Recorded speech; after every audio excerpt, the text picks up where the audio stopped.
Hi friends, ఈ video మీకు నచ్చినట్లయితే సబ్స్క్రైబ్ చేయండి, లైక్ చేయండి. శౌర్య మందులు తీసుకురావడానికి అనసూయ వెళ్తుంది. అనుమానం వచ్చి మందుల గురించి షాప్ అతన్ని ఆరా తీస్తుంది. చిన్నపిల్లలకు గుండెకు సంబంధించిన సమస్య ఉంటే వీటిని వాడతారని తెలుసుకుంటుంది. అనసూయ రోడ్డు మీద వెళ్తుంటే నరసింహ ఎదురవుతాడు. ఊరికి వెళ్దాం పద, అర్జెంటుగా డబ్బులతో పనుంది. ఊర్లో ఉన్న ఇల్లు అమ్మేసి నీకు కొద్దిగా డబ్బు ఇచ్చి మిగతాది నేను తీసుకుంటానని చెప్తాడు. అది నా తమ్ముడు కట్టిన ఇల్లు, దీపాకు మాత్రమే దక్కాలి. నా కంఠంలో ప్రాణం ఉండగా ఆ ఇల్లు నీకు దక్కనివ్వను అంటుంది. ఇల్లు రాసివ్వకపోతే ఊరుకుంటానా?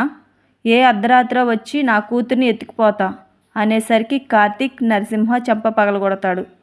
శౌర్య జోలికి వస్తే మర్యాదగా చెప్పడానికి నేను దీపాను కాదని కార్తీక్ వార్నింగ్ ఇస్తాడు. నరసింహ దీపా గురించి చెడుగా మాట్లాడుతుంటే అనసూయ అడ్డుపడుతుంది. దీపాకు సపోర్ట్గా మాట్లాడటంతో నువ్వు నీ కోడల దగ్గరికి చేరిపోయావా అని అంటే, అవును, తన దగ్గరే ఉన్నాను. ఇల్లు మాత్రం నీకు రాదు, అది దీపాదని కరాఖండిగా చెప్తుంది. ఆ ఇల్లు నన్ను దాటి మీరు ఎలా కాపాడుకుంటారోనని నరసింహ హెచ్చరించి వెళ్ళిపోతారు. అనసూయ, చంటి దాని గుండెకు ఏమైంది? మీరు సమస్య దీపాకు కూడా చెప్పలేదని అర్థమైందని కార్తీక్ని అడుగుతుంది. కార్తీక్ శౌర్య పరిస్థితి గురించి చెప్పడంతో అనసూయ షాక్ అవుతుంది. శౌర్య అతిగా భయపడితే తన గుండె ఆగిపోయే ప్రమాదం ఉంది. అందుకే తను పరిగెత్తే ఆటలు ఆడకూడదు, దేనికి ఎక్కువగా భయపడకూడదు, ఎక్కువగా ఏడవకూడదు. దీనికి పరిష్కారం మందులు వాడటమేనని చెప్తాడు. అది విని అనసూయ ఏడుస్తుంది. కాశీ, స్వప్న రోడ్డు మీద వెళ్తూ సరదాగా మాట్లాడుకుంటూ ఉంటారు. అప్పుడే అటుగా శ్రీధర్ వెళ్తూ వాళ్ళను చూస్తాడు. వెనుకే ఫాలో అవడంతో వాళ్ళిద్దరూ ప్రేమించుకుంటున్నట్టు అర్థం చేసుకుంటాడు. శౌర్య గురించి దీపాతో చెప్పొద్దని అనసూయను అడుగుతాడు. దీప బతకడానికి ఒకే ఒక్క కారణం శౌర్య. తన జీవితం నుంచి దేవుడు అన్నీ లాగేసుకున్నాడు. తట్టుకుంది, కానీ తను మిగిలింది మాత్రం శౌర్య కోసమే. అలాంటి శౌర్యకు గుండె సమస్య ఉందని తెలిస్తే ముందు దీప గుండె కొట్టుకోవడం ఆగిపోతుంది. తెలియకుండా ఎన్నాళ్ళు దాస్తారు అని మీరు నన్ను అడిగితే దానికి సమాధానం నా దగ్గర లేదు. కానీ నేను ఉన్నంతకాలం శౌర్యాన్ని జాగ్రత్తగా నేను చూసుకుంటానని చెప్తాడు.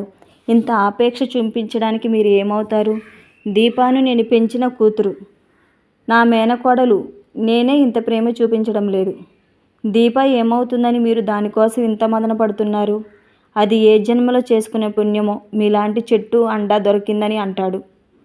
మీరు ఇంతగా ఎందుకు చేస్తున్నారని అంటే, శౌర్య కోసం తనను చూస్తే నాకు చాలా దగ్గర మనిషిగా అనిపిస్తుంది. అది నవ్వితే మళ్ళీ మళ్ళీ చూడాలని అనిపిస్తుంది. శౌర్య మంచి స్థాయికి ఎదిగే వరకు అండగా ఉండాలని అనిపిస్తుందని చెప్తాడు. అదే ఎందుకని మళ్ళీ నిలదీస్తుంది. కొన్ని ప్రశ్నలకు సమాధానాలు ఉండవు. దీప మంచితనం, నిజాయితీ చూసి వారి శ్రేయోభిలాషలా ఉన్నాను. ఒకానొక సమయంలో నేను మీ గురించి తప్పుగా అర్థం చేసుకున్నానని చెప్తుంది. చంటి దాని గురించి ఇంకేమైనా దాస్తున్నారా అంటే, లేదు, కానీ ఈ విషయం ఎట్టి పరిస్థితుల్లోనూ దీపాకు తెలియకూడదు అంటాడు కార్తీక్. అప్పుడే దీప వచ్చి ఏ విషయం అని ప్రశ్నిస్తుంది. ఏముంది చంటి దాని గురించి అని అనసూయ చెప్పబోతుంటే కార్తీక్ కంగారుగా అడ్డుపడతాడు. అనసూయ దారిలో నరసింహ కనిపించి గొడవ చేశాడని చెప్తుంది. ఊర్లో ఉన్న ఇల్లు కావాలంట, అది నా తమ్ముడు కష్టపడి కట్టుకున్న ఇల్లు, న్యాయంగా అది నీకే దక్కాలి. వాడు మళ్ళీ ఆ ఇంటి మీద అప్పు తీసుకుంటాడేమో అంటుంది. అది జరగకుండా ఉండాలంటే దీపాను తీసుకెళ్ళి ఇల్లు తన పేరు మీద రిజిస్టర్ చేసుకుని రామని కార్తీక్ సలహా ఇస్తాడు. అదంతా వద్దని దీప చెప్పినా కూడా అనసూయ మాత్రం వినిపించుకోదు. అది మీ నాన్న ఆస్తి, అది నీ పేరున ఉంటే పిల్ల ఖర్చులకు ఉంటుందని నోరు జారి మళ్ళీ కవర్ చేస్తుంది. శౌర్య వచ్చి టాబ్లెట్స్ వేసుకున్నానని అబద్ధం చెప్తుంది. వాళ్ళిద్దరూ ప్రేమగా మాట్లాడుకోవడం చూసి జోష్న రగిలిపోతుంది. మీరు రేపు ఊరు వెళ్తే శౌర్యను అత్త ఇంట్లో దింపమని కార్తీక్ చెప్తాడు. దీపాకు మంచి సలహా ఇచ్చావని సుమిత్ర మెచ్చుకుంటుంది. శౌర్యాని ఇంట్లోనే ఉంచమని చెప్తాడు.